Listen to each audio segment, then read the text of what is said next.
Welcome to the Handyman's Haven. I'm Ray, and the project I'm going to show you today is one that I did a number of years ago, but I think it's of extreme interest to a lot of people that have small shops and how to maximize the use of your tools and space in a very small shop.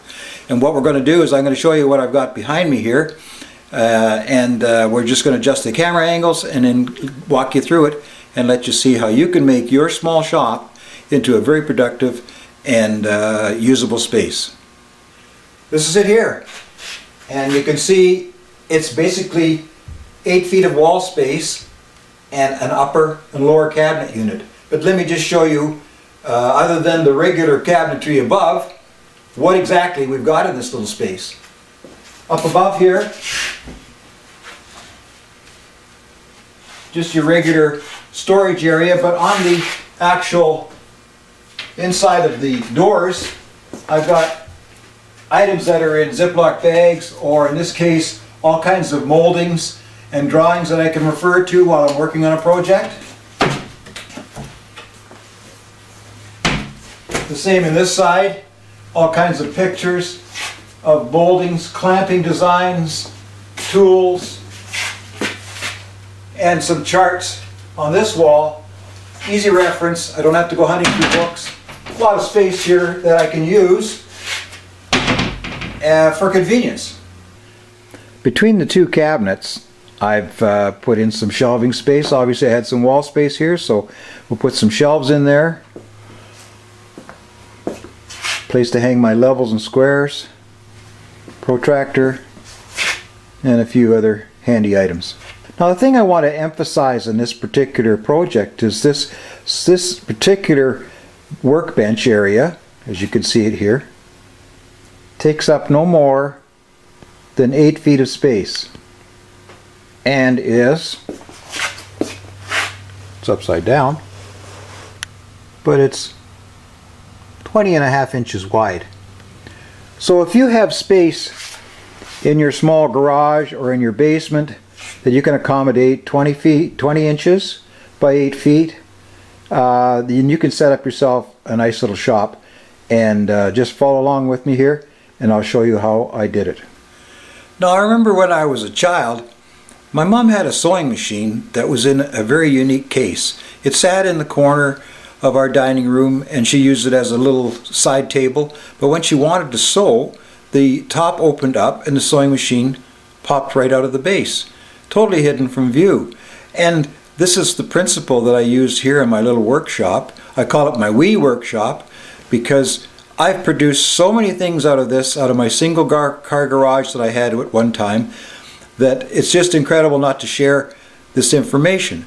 And the other thing is, I loved it so much that when I moved to a newer house that had a double garage, I took it off the walls and brought it with me because it's just that convenient. Now this makes a great work surface when you're building something and not using your power tools.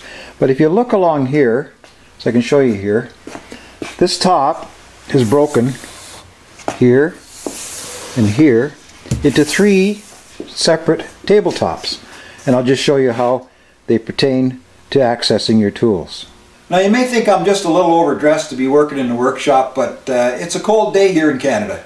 And it's 3 degrees Celsius for my Canadian neighbors, and it's 37 degrees Fahrenheit for my American neighbors. So here we're going to show you what's in the actual cabinet. Now each of the 3 sections can contain a different power tool. You can put any power tool you want in it. You just build your compartment to fit that particular power tool. In my case, I have in here my chop saw. In the middle cabinet, I have my thickness planer. And in the last cabinet, I have my router table. And I'll show you how I get to those real quick. Okay, I'm going to access the first tool, which is my 10-inch sliding compound miter saw. To remove the tabletop,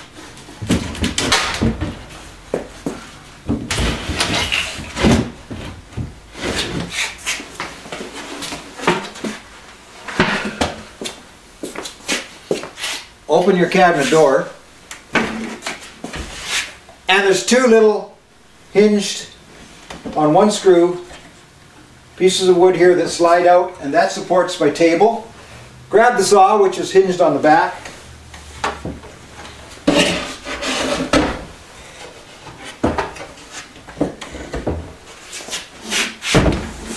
There we have it. I'm ready to work. Now here's how the saw is supported at the front. As I say, there's just two pieces of wood right here, one on each side, and its length doesn't matter. It's just going to pivot on this one screw right here, and when I elevate the saw, these swing into place, and you just set the saw down. There you have it. Both sides here are supported. Now it's a little bit more difficult to show you how the saw is actually leveled, but I'll go through the procedure. I have the entire saw on a piece of plywood, and it's hinged on another little outcropping of wood here, so it'll swing up and down. And then I have this particular piece, along with the hinge and the base plywood, is not fastened to the back wall at all. It's hung on bolts. If you can see them here, the bolts go through this brace, which is fastened to the wall right here. The screws here, the screws here, and by adjusting this bolt, it lifts and raises and lowers the back of the saw, and that way I can get my tabletop, when it's in place, to be level. Now, I mean level with the bed of the saw, because when I put a piece of wood on here to cut, I want it to sit nice and flat with the table, and that's what I'm using as my extension table now. I've got roughly 6 feet of extension that I can use to put my wood on when I'm making a cut. And it's the same on the other side. I'll level the back so that my little outfeed table here, get my wood again, my little outfeed table is level with my saw coming off here, and that just supports my offcut. In behind, you can throw all your junk wood as you're cutting. One other thing I do, I've got my shop vac right here beside my saw. Got my hose, sure beat up, a lot of use, and I just plug that into the back of my chop saw, and I start it up before I start cutting. One other little thing under here is I've added a little fluorescent light. It doesn't give me a lot of light, but it gives me ample light to work right here on the saw and see my cuts. Okay, that's it for the chop saw. Now we'll move on. I'll show you the next section, which is the thickness planer. In this next shot, I'm not going to stop it or edit it in any way, and that way you can see how long it takes to put away one tool and get another tool accessible, and we're going to do that right now.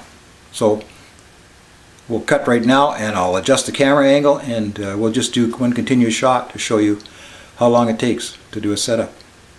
Okay, we'll change over from our chop saw to our thickness planer.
turn the light on.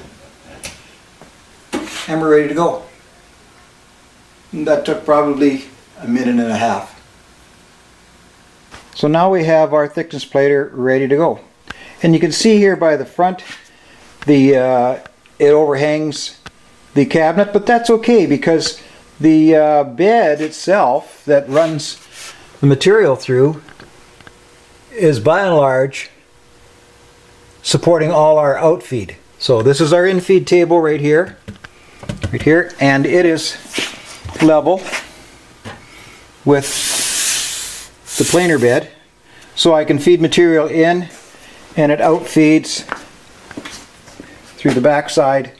I've got a little support here built on the back to bridge the gap here, and it simply feeds onto the outfeed table. It's fastened to the wall exactly the same way as the chop saw table. In other words, I can adjust this up and down to make sure that my infeed and outfeed tables are the same. Now, one other thing I might point out here, I'll just show you. I had an awful time collecting my sawdust and wood chips. As you know, with a planer, it makes chips like no tomorrow. So what I did is I built myself a plexiglass lid so I can look right down into where my chips go. And I have a chute at the back. This is my wooden chute here. And that goes down through the table. There's a square hole in the table. And it feeds into a dust collector bag so that I can shoot the chips from my container at the back right down into the dust collector bag at the back. And there isn't sufficient air movement to move the chips themselves. So what I did here is I put a little hole in there. They have two holes. This one's plugged. I was running two vacuums at one time, but what I do is I run my vacuum in reverse and make it a blower and hook it in here. I'll just show you. This just plugs in here. So now I've got my blower going, and it just blows the chips down into my back chute and down into my dust collection bag. And actually it works pretty good. It keeps most of the sawdust out of your work area. So there you can see that even though it's just a small area, I've got an infeed and an outfeed table all built on this small section of my workshop. And where you mount your cabinets, be aware that you have to mount it far enough away from walls on either end so that you can get either an infeed or outfeed cabinet. That'll depend on your shop. Now we're going to change over from our thickness planer to our router table.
Have to fasten my fence on. I'm ready to go. Now with the router table set up, you don't need an infeed and outfeed table so much, so you can use the rest of your bench centerpiece for storing your stock, putting extra tools, measuring equipment, and also leave the chop saw and vacuum cleaner hooked up in place. So you can use the tools in any combination and whatever tools you want to put in your cabinet. Now here's another handy idea, is to install a power bar with a power switch on it. You can turn the power on and off with the power switch. Now what I have plugged in here to my power bar is I have my lighting, a little fluorescent light right here. I have my chop saw, and I have my shop vac. So from this one switch, I can operate all of these tools when I go to do a cut. Now I'll just show you an example.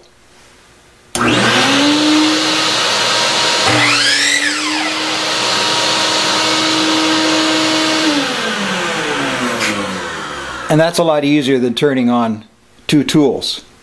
Now here's another little hint. On my router table, it's fairly hard to find the switch to turn the router. In fact, well, here it is up on the handle. I can't even find it, you know. And you want to be able to have good access to your on and off switch for your router. So what I did is I put a small power bar here on the actual router and plugged the router into the power bar, and the power bar is plugged up here into the wall power bar.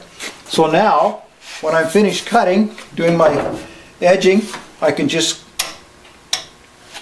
you have to turn the power bar on up here first.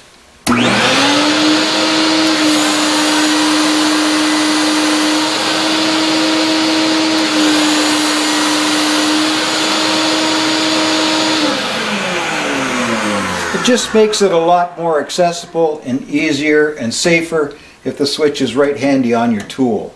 And that was my vacuum kicking in. Again, it was plugged into my main power bar, and I can also just hook that vacuum up to my router as well to control the sawdust here as well. There it is. That's my wee workshop. I hope you had got some ideas out of my little video. If you have any questions, just go to my comments and put them to me. I'll see if I can help you out. But what it will do for you, if you have a little shop and you want to have some big tools, you can put it in a very small area by using this method. Good luck. Go and visit the Handyman's Haven. That's at raywhite.ca.